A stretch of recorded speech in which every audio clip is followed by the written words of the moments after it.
আজকে চলে এসেছি আবার ছাদের একটা ভিডিও নিয়ে তোমাদের সাথে শেয়ার করব। তো আজকে আমি একটা শিউলি ফুল গাছ নিয়ে তোমাদের সাথে কথা বলবো। তো শিউলি ফুল গাছটা কিন্তু আমার দেশি গাছ নয়, এটা কিন্তু হাইব্রিড গাছ। তো এই যে শিউলি ফুল গাছটা,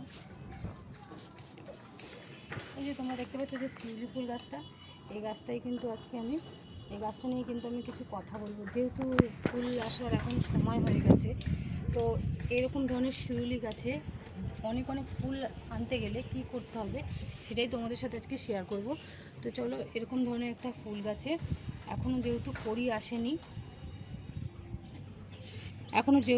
আসেনি, তো আমি কিন্তু এই ফুল গাছটাকে প্রুনিং করে দেবো, অল্প অল্প করে প্রুনিং করে দেবো, যাতে এই পুরো গাছটাতে ফুল বেশি আসে।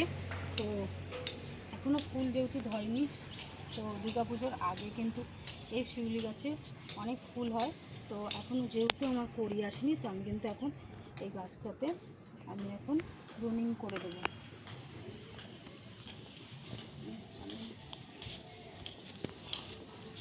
তো দেখো, আমি কিন্তু এই যে কচি ডগাগুলো আছে এগুলো এরকম করে কেটে দিচ্ছি।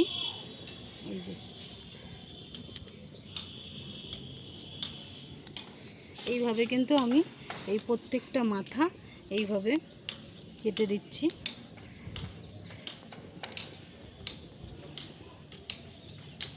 এই যে এইভাবে কিন্তু দেখো, এই মাথাগুলোকে আমি কেটে দিচ্ছি।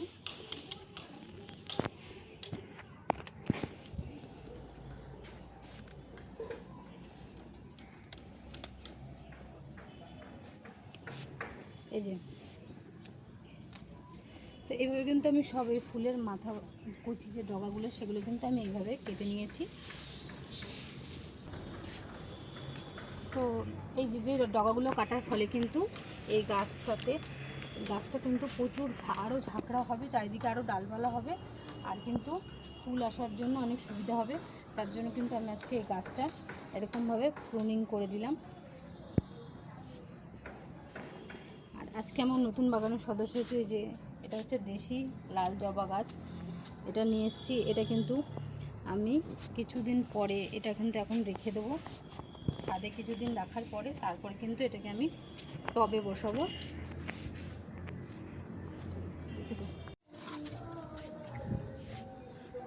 তো আজকে আমি এই যে গাছটা দেখতে পাচ্ছ তোমরা, এই গাছটাতে কিন্তু একটু পোকা ধরে নিয়েছে। তো সেই গাছের যে লেদা পোকা হয় সেই পোকাগুলো কিন্তু ধরে নিয়েছে। তো এই গাছের পোকা কিন্তু আমি কিভাবে দূর করব ঘরোয়া পদ্ধতিতে, সেটাও কিন্তু তোমাদের সাথে আজকে আমি এই ভিডিওতেই শেয়ার করছি। তো এই যে গাছটা দেখতে পাচ্ছ, এটাতে পোকা ধরে গেছে, তো তার জন্য কিন্তু আমি ঘরোয়া উপায়ে আজকে আমি নিয়েছি। এটা হচ্ছে বেকিং সোডা, আর এটা হচ্ছে বাড়িতে যে রান্নার হলুদ ব্যবহার হয় সেই হলুদ, আর এটা হচ্ছে সার্ফ। তো এই তিনটেকে কিন্তু আমি একসঙ্গে মিশিয়ে, জলের মধ্যে মিশিয়ে কিন্তু আমি প্রত্যেকটা গাছে এইভাবে দিয়ে দেবো। এই জিনিসটা কিন্তু সব গাছেই দেওয়া যাবে, শুধু শিউলি ফুল গাছের জন্য না, প্রত্যেকটা গাছেই কিন্তু দেওয়া যাবে। এই যে এখানে যে পোকা ধরে গেছে, এর জন্য এই গাছে কিন্তু এইভাবেই আমি ঘরোয়া পদ্ধতিতে আজকে কিন্তু আমি এইভাবে ইউজ করব। তো এখানে কিন্তু আমি 2 লিটার জল নিয়েছি, আর এখানে এগুলো সব 2 চামচ করে নিয়েছি। 2 লিটার জলের মধ্যে এটা আমি মিশিয়ে নেব, মিশিয়ে কিন্তু আমি প্রত্যেকটা গাছে স্প্রে করে দেবো।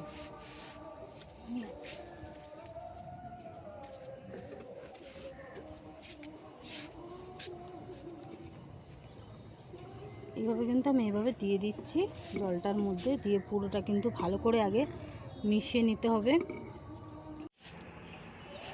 তো আমি কিন্তু এই যে এরকম একটা লাঠির সাহায্যে কিন্তু এই জলটাকে পুরো সুন্দরভাবে এই যে মিশিয়ে নিচ্ছি।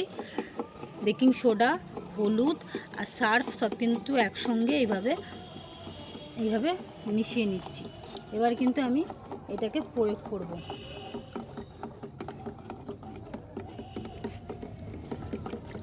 আমার কিন্তু পুরো এটা তৈরি হয়ে গেছে।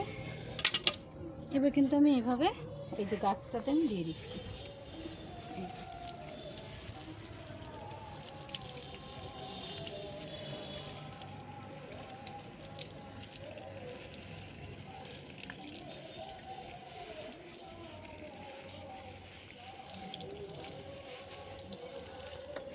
আমি কিন্তু এইভাবে দিয়ে দিলাম। এবার এইটাই কিন্তু প্রত্যেকটা গাছে আমি দিয়ে দিতে পারবো।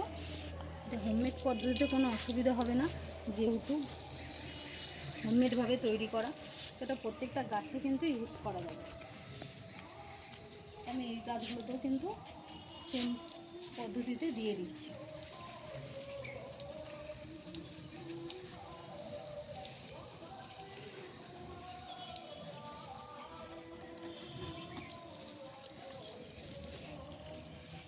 তো এইখানটা তো পোকা ধরেছে এই গাছগুলোতেও আমি সেম প্রসেসে দিয়ে দিলাম। দমে করছি। এটা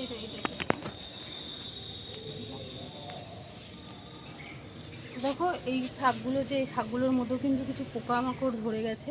এই দেখো পাতা কিন্তু এই যে ফুটো ফুটো করে দিয়েছে পোকাতে। তো এইভাবে কিন্তু আমি এগুলোতেও দিয়ে দিচ্ছি।